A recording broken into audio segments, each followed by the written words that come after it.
Los efectos de las grandes pandemias han sido catastróficos, reconfigurando el rumbo del mundo y de la historia. Tal es el caso en la actualidad, el COVID-19, que ha cambiado irrevocablemente nuestro mundo, llevándolo a una crisis de magnitudes bíblicas, sin referente en el pasado inmediato.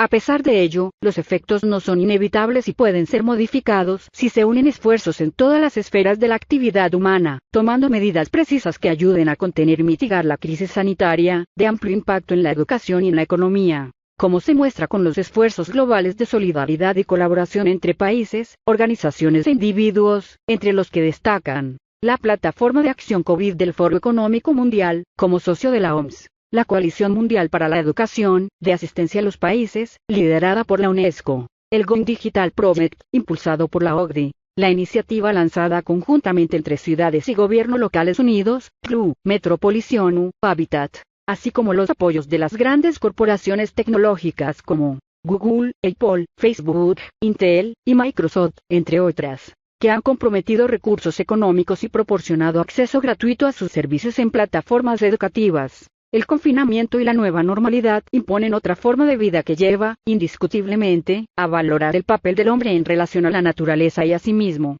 En otras palabras, más que nunca la pandemia del COVID-19 ha llevado a la humanidad a revalorar el significado de la vida en todas sus formas. La pandemia de enfermedad por coronavirus, COVID-19, ha provocado una crisis sin precedentes en todos los ámbitos. En la esfera de la educación, esta emergencia ha dado lugar al cierre masivo de las actividades presenciales de instituciones educativas en más de 190 países con el fin de evitar la propagación del virus y mitigar su impacto. Según datos de la Organización de las Naciones Unidas para la Educación, la Ciencia y la Cultura, UNESCO, a mediados de mayo de 2020 más de 1.200 millones de estudiantes de todos los niveles de enseñanza, en todo el mundo, habían dejado de tener clases presenciales en la escuela. De ellos, más de 160 millones eran estudiantes de América Latina y el Caribe. Evidencia obtenida de epidemias anteriores sugiere que el cierre de las escuelas puede prevenir hasta 15% de las infecciones.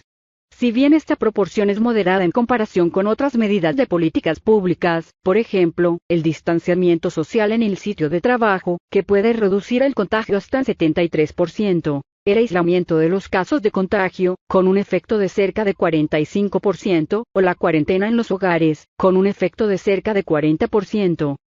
Las estimaciones de Naciones Unidas, 2020, indican que por cada 3 meses que continúe el confinamiento, habrá 15 millones de casos adicionales de violencia de género en el mundo.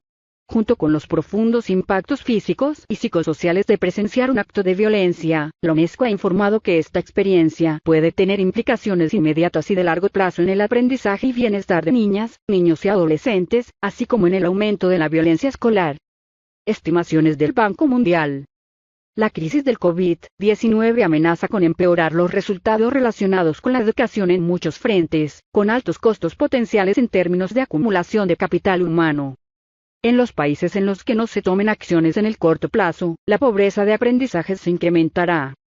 Los estudiantes que abandonan la escuela o experimentan una disminución importante en términos de aprendizaje enfrentarán una menor productividad e ingresos más bajos durante su vida. La carga de una mayor pobreza de aprendizajes será llevada de manera desproporcionada entre los estudiantes pobres y las familias vulnerables. A nivel de hogares, es más probable que las niñas salgan perdiendo en materia de educación. Estos impactos podrían incidir en el aumento de la criminalidad, sobre todo entre los jóvenes.